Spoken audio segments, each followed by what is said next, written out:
Likes और views के लिए बेवकूफ़ी भरे काम करने की भी कोई हद होती है और अमेरिका में इसी बेवकूफ़ी को कूल का टैग देकर बढ़ावा दिया जा रहा है। अभी हाल ही में एक अमेरिकन यूट्यूबर ने व्यूज और लाइक्स के चक्कर में नॉर्दर्न सेंटिनेंटल आइलैंड में एंट्री की और यही नहीं, इसने वहां के ट्राइबल लोगों को बुलाने के लिए वहां पर 1 घंटे तक सीटियां बजाई।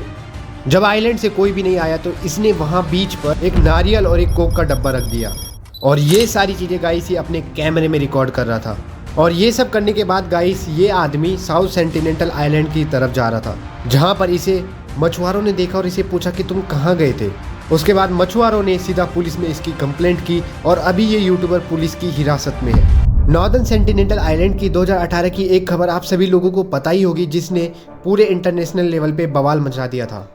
असल में नॉर्दर्न सेंटिनेंटल आइलैंड में नो कॉन्टैक्ट पॉलिसी है, बट 2018 में जॉन चाउ नाम का एक क्रिश्चियन मिशनरी इस नॉर्दर्न सेंटिनेंटल आइलैंड में इलीगल एंट्री लेता है। अब जैसा मैंने आपको बताया कि ये एक क्रिश्चियन मिशनरी था, तो ये वहाँ पर अपने धर्म का प्रचार प्रसार करने के लिए जा रहा था, बट जॉन चाउ के साथ जो होता है वो बहुत ज़्यादा ही दुखदायी था। असल में नॉर्दर्न सेंटिनेंटल आइलैंड में रहने वाले लोग बाहर की दुनिया से कनेक्टेड नहीं है, इसीलिए नॉर्दर्न सेंटिनेंटल के लोग बाहर से आने वाले आउटसाइडर के लिए एक हॉस्टाइल टाइप का बिहेवियर रखते हैं, यानी कि उन पे अटैक करते हैं।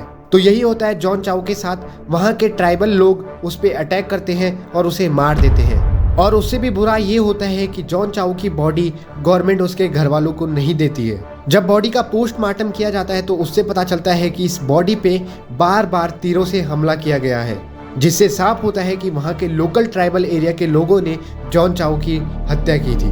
और तब से लेकर अभी तक नॉर्दर्न सेंटिनेंटल आइलैंड में इलीगल एंट्री लेने की कोई न्यूज़ सामने नहीं आई थी, बट इस यूट्यूबर ने फिर से वही वाला कदम उठाया है और नॉर्दर्न सेंटिनेंटल आइलैंड की नो कॉन्टैक्ट पॉलिसी को ब्रीच कर दिया, जिससे इसने अपनी और नॉर्दर्न सेंटिनेंटल के लोगों दोनों की जान को खतरे में डाल दिया। गनीमत की बात ये रही गाइस कि ये यूट्यूबर नॉर्दर्न सेंटिनेंटल आइलैंड के अंदर नहीं गया, बल्कि बीच पर ही खड़ा रहा। और यही सबसे बड़ी खुशी की बात है, क्योंकि नॉर्दर्न सेंटिनेंटल आइलैंड में रहने वाले ट्राइबल एरिया के लोगों के लिए हमारी बीमारियां बिल्कुल नहीं है। और ये यूट्यूबर या फिर हम जैसे लोग वैक्सीनेटेड होने की वजह से इन बीमारियों को झेल लेते हैं, बट नॉर्दर्न सेंटिनेंटल आइलैंड में रहने वाले लोगों के लिए हमारे शरीर की बीमारियां बिल्कुल नहीं है और उनका इम्यून सिस्टम हमारी बीमारियां झेलने के लिए नहीं बना है। तो इससे होता है ये कि ये यूट्यूबर खुद तो मारा जाता, बट अपने साथ सारे ट्राइबल एरिया के लोगों की जान को भी खतरे में डालता। बट गनीमत ये रही कि इसने यहाँ पर उनके साथ कोई कांटेक्ट नहीं बनाया, जिससे नॉर्दर्न सेंटिनेंटल में रहने वाले लोगों की जान के ऊपर जो खतरा था वो टल गया। अब जिन लोगों को नॉर्दर्न सेंटिनेंटल आइलैंड के बारे में नहीं पता, उनको बता देता हूँ कि ये आइलैंड अंडमान निकोबार के अंदर आता है। नॉर्दर्न सेंटिनेंटल आइलैंड में रहने वाले लोग हमारी दुनिया से बिल्कुल कटे हुए हैं।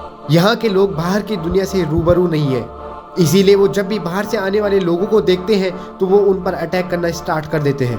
कई बार तो इन लोगों को हेलीकॉप्टर या फिर हवाई जहाज पर भी तीर मारते हुए देखा गया है। बट यूएस और यूरोप के लोग पागलपन की सीमा को भी क्रॉस कर देते हैं और कुछ ऐसे कदम उठाते हैं जिससे पूरी दुनिया की जान पे खतरा बन जाता है। पास्ट में भी हम सभी लोगों ने देखा ही है कि यूरोप से ऐसी बीमारियां आई हैं जिससे दुनिया में बड़े पैमाने पर मौतें हुई हैं। और इस यूट्यूबर का ये वाला कदम दुनिया में फिर से एक बड़ा खतरा बन सकता था, जिससे नॉर्दर्न सेंटिनेंटल आइलैंड में रहने वाले लोग और उनकी जान पर खतरा बन सकता था।